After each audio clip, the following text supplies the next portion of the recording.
بنام خدائے رحمان رحیم، سورۃ الکافرون کا ترجمہ اور مختصر وضاحت۔ توجہ فرمائیں، اس سورہ کے مطالب کو جب آپ سنیں گے ان کا خلاصہ کیا ہے، اس سورہ کے نزول سے اللہ تبارک و تعالی کس چیز کا اعلان اور اسے واضح کرنا چاہتا ہے۔ اسلام اور کفر و شرک کا جو رائج نظام تھا، اس رائج نظام اور اسلام کے عقائد اعتقادات کے درمیان واضح اور قاطع فرق بیان کرنا۔ رسول اللہ صلی اللہ علیہ وآلہ وسلم کو حکم دیا جا رہا ہے کہ اپنے اور کافروں کے معبود کے فرق کو قاطعیت سے، وضاحت سے بیان کریں اور اسلام اور کفر کی جدائی کا اعلان کریں۔ توجہ فرمائیے، خطرناک زمانہ ہے، مشکلات کا زمانہ ہے، لیکن مسئلہ توحید اس قدر زیادہ اہم ہے اور بنیادی ترین ہے کہ اس اسلام کے جب طاقت نہیں تھی اور کمزوری کا زمانہ تھا، اس زمانے میں بھی توحید کے معاملے میں انتہائی قاطعیت کے ساتھ اللہ کے نبی کو حکم دیا گیا کہ آپ اعلان کر دیجیے۔ بعض جو روایات وارد ہوئی ہیں اس سورہ مبارکہ کے شان نزول کے بارے میں، ان کا خلاصہ یہ ہے کہ کفار رسول اللہ صلی اللہ علیہ وآلہ وسلم کے پاس آئے اور کچھ اس قسم کا مطالبہ کیا کہ آپ کے معبود کی بھی عبادت کرتے ہیں ہم، اور آپ بھی ہمارے معبودوں کی عبادت کریں، تو جو ہمیں نعمتیں ملیں گی اگر آپ کے معبود کی طرف سے ملیں گی تو ہمارا بھی حصہ ہو جائے گا، اور اگر ہمارے معبودوں کی طرف سے کچھ نعمتیں ملتی ہیں تو ہم آپ کو بھی ان نعمتوں میں شریک کر لیں گے۔ اور یہ بڑا زبردست آئیڈیا ہے، مشرک کے لیے مسئلہ ہی کوئی نہیں، لیکن توحید کا پیغام دینے کے والے کے لیے سب سے بڑا مسئلہ یہی ہے کہ توحید، خدا کی توحید میں، خدا کے صفات میں، خدا کے افعال میں کسی اور کو شریک قرار دینا۔ لہذا بڑی قاطعیت کے ساتھ حکم دیا گیا برات کے اعلان کا۔ تدریجاً اس زمانے میں حالات ایسے بن چکے تھے کہ اب صراحت کے ساتھ جھوٹے معبودوں کا انکار ممکن تھا۔ پس اسلام اور کفر و شرک کے معبودوں کی جدائی کے اعلان کے ساتھ اسلام کی تحریک کو ایک نئے مرحلے میں داخل کر دیا گیا، یعنی کفار کو پتہ چل گیا کہ اس مسئلے پر رسول اللہ کوئی کمپرومائز نہیں کریں گے، کسی لچک کا مظاہرہ نہیں کریں گے۔ اور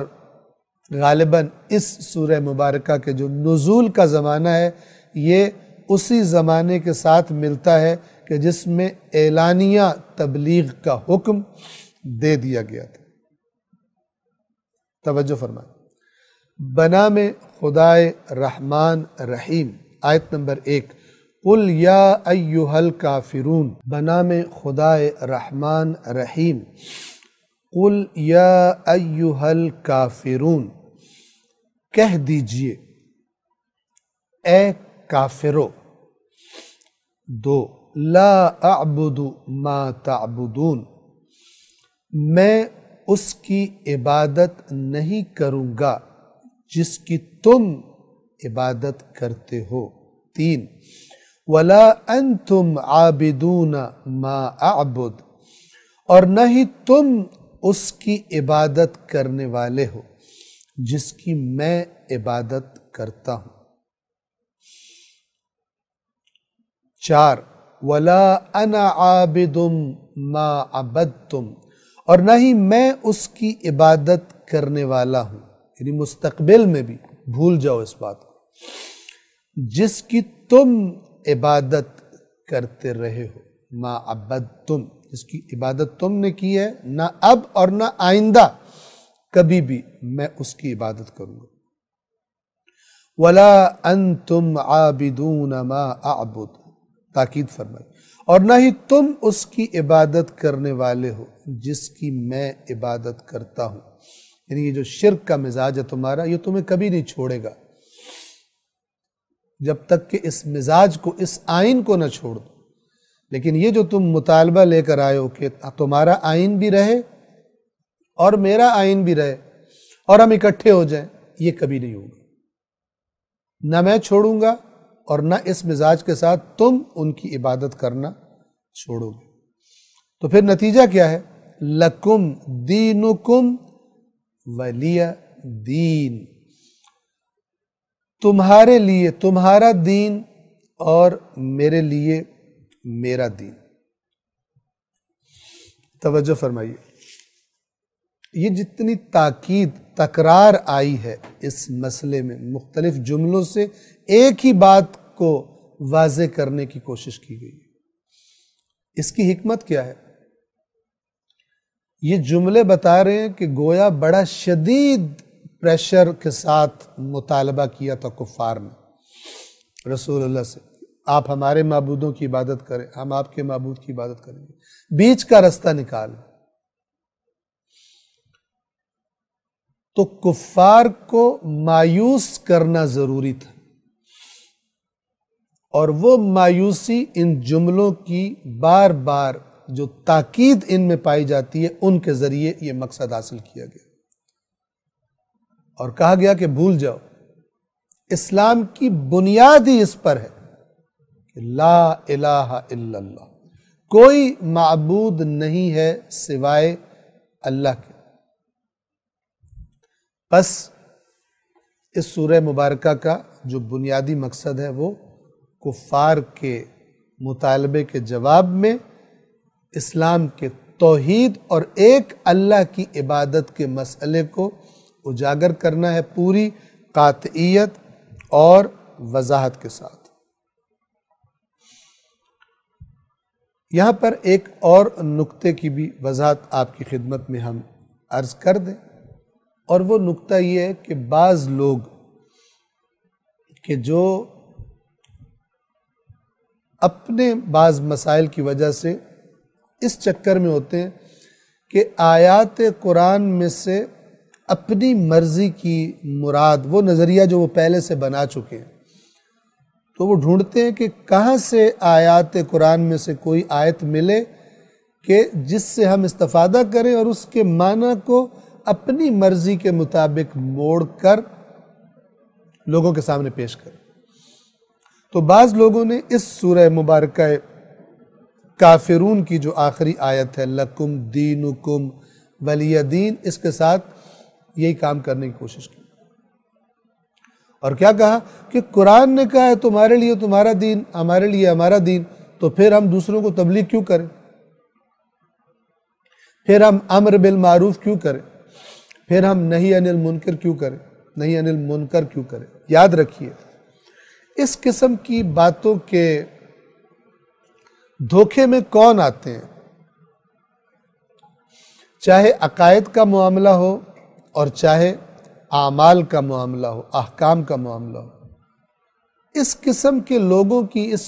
اس قسم کی شرارت کی زد میں کون آتے ہیں؟ وہ لوگ آتے ہیں کہ جو خود پورے قرآن مجید سے مانوس نہیں ہوتے،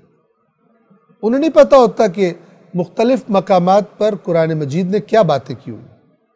بس جو سن رہے ہوتے ہیں سمجھ رہے ہوتے ہیں کہ یہی قرآن کا فرمان۔ اب دیکھیے، اگر کوئی شخص یہ کہے لَكُمْ دِينُكُمْ وَلِيَ دین، اس سے مراد یہ ہے کہ تم اپنا دین رکھو، میں نے اپنا دین رکھنا ہے، تو اس کا معنی اگر یہی ہو جو میں نے ابھی آپ کی خدمت میں عرض کیا کہ یہ لوگ شرارت کرتے ہیں،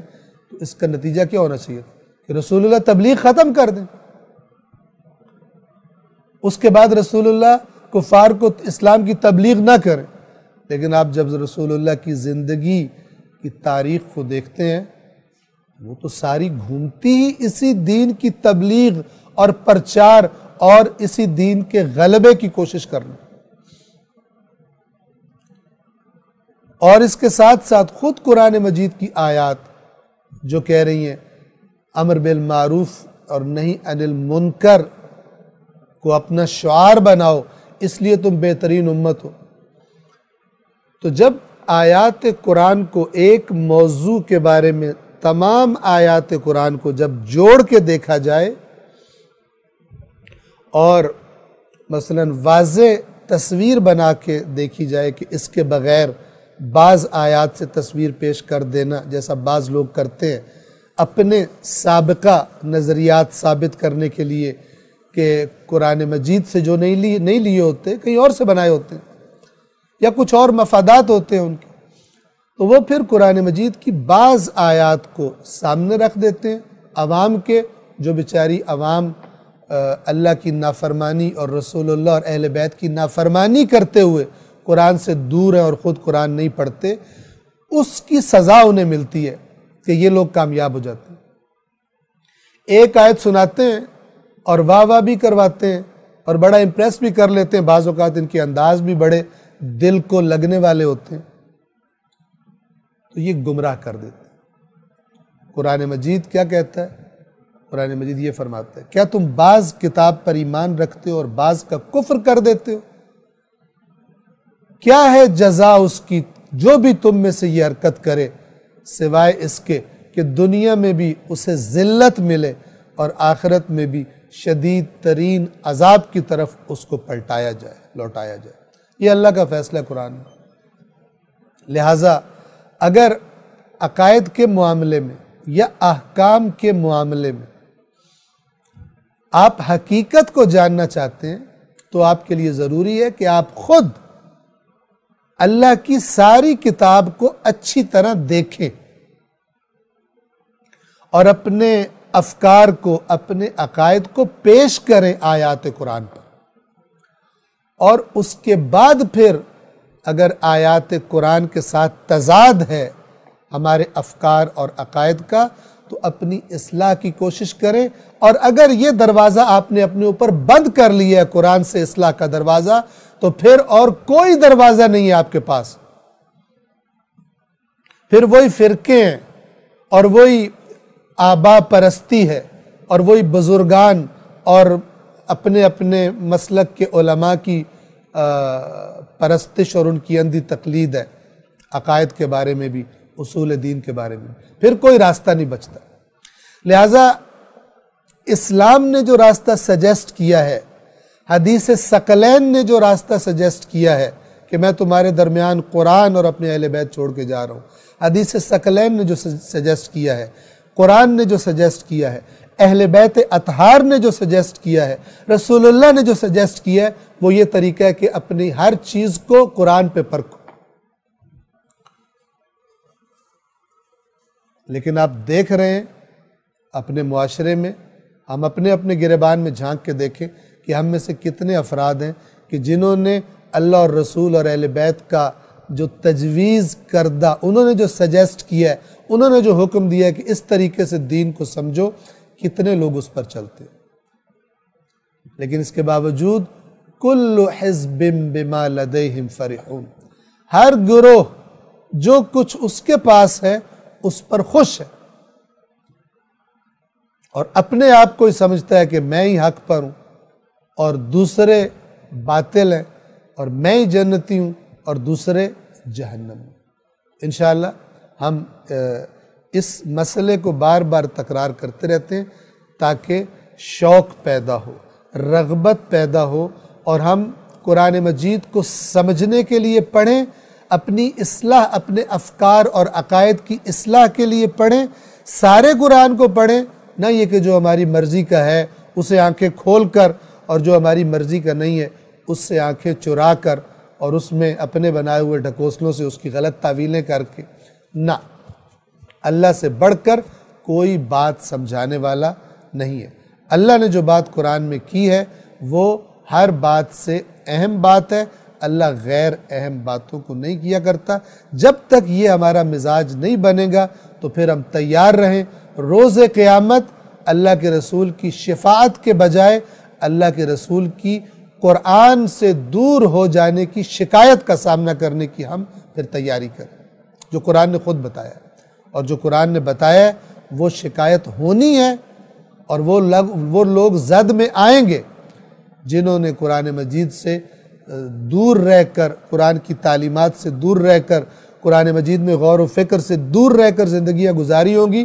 چاہے جو بھی کرتے رہیں اس شکایت کی زد میں آئیں گے۔ اس شکایت سے بچنے کا ذریعہ یہی ہے کہ ہم خود اللہ کی کتاب کو غور و فکر اور توجہ کے ساتھ پڑھنے کا مزاج بنائیں اور اس پر عمل کریں، اس کے لیے شیڈول بنائیں تاکہ ان الٹی سیدھی باتوں سے